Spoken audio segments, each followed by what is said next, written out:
Assalamu alaykum, hurmatli obunachilar. Bugungi sotuvga chiqqan ko'chmas mulkimiz Urganch shahrining markazida. Svetoforda Obol gaza giradigan yerina. Bunda Ahmetçiz. Bu yandan gelsak Şernalok. Şernalokdan gelişimiz yana 4 etajlı domlu. 4. etajında bir xanalı 28 kvadrat. Bir xanalı kvartiramız satıldı. İkilemçi ve naqdga satıladı. Narxını video davamında kvartiranı gösterip aytib ötemiz. Yine yolun üstü hürmetli abunaçılar. Həmmə şarait var.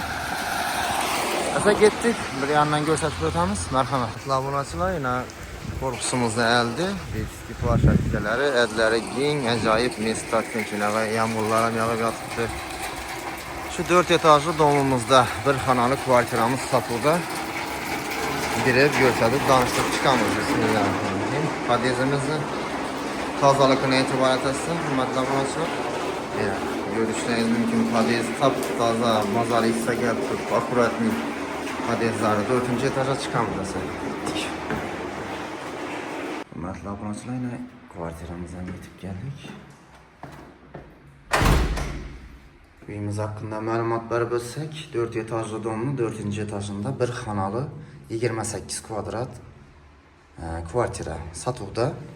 Narxını video davamında aytib ötəmiz. Üy 100% taza remontdan çıxqan. Bir yandan göstərib ötəmən azı. Polu laminat rasiski, devalları aboy. Ayna, eşik həmməsi almaşqa. Zalından başlayımız. Yine zalı 5,5 metre 3,5 metre rəzmində düşkən. Eşikləri taxta yarma eşiklərlə acayip. Bir yandan açık balkona çıkıladı. 3 metre 1,5 metrelik balkonu var. Kir səradon çıxıb taza hava alıp duradon. Patlı putlarını koyadon. Aynı eşikləri plastik akvaryumlarından. Yine balkonumuz. Yanında 2 tarzı don, bir yanda 3 yökümlü center. Benzinliğe banıklardaysa bir de calalar yatamızın altına tutulan heykeli. 500 metre yürüp geçseniz bu çoğu köşede. Yine kvartiramız. Başka yerlerinden gösterip ötemem. Girever padez eşiklerimiz, Treytiski, demir, acayip eşiklerden kurulan bir hoş gesi. Bir yanda sanuzeli. Sanuzelimizin eşiklerine itibaret etse otta yanmaz, suda çökmez. Alüminyumlardan kurulan.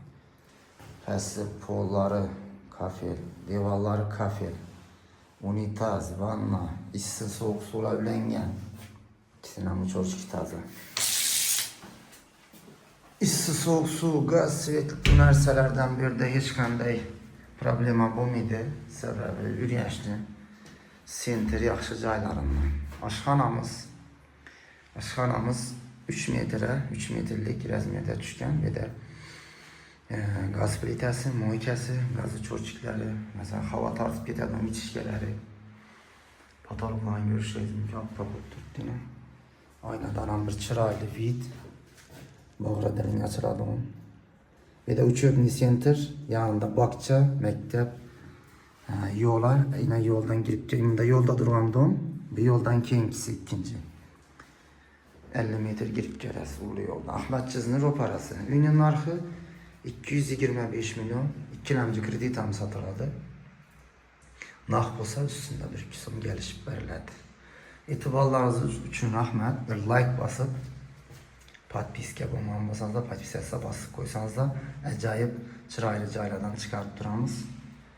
Arzan cay kadar bir yerler olsa uyarıp koyarsa hemmenize rahmet, sağ olun.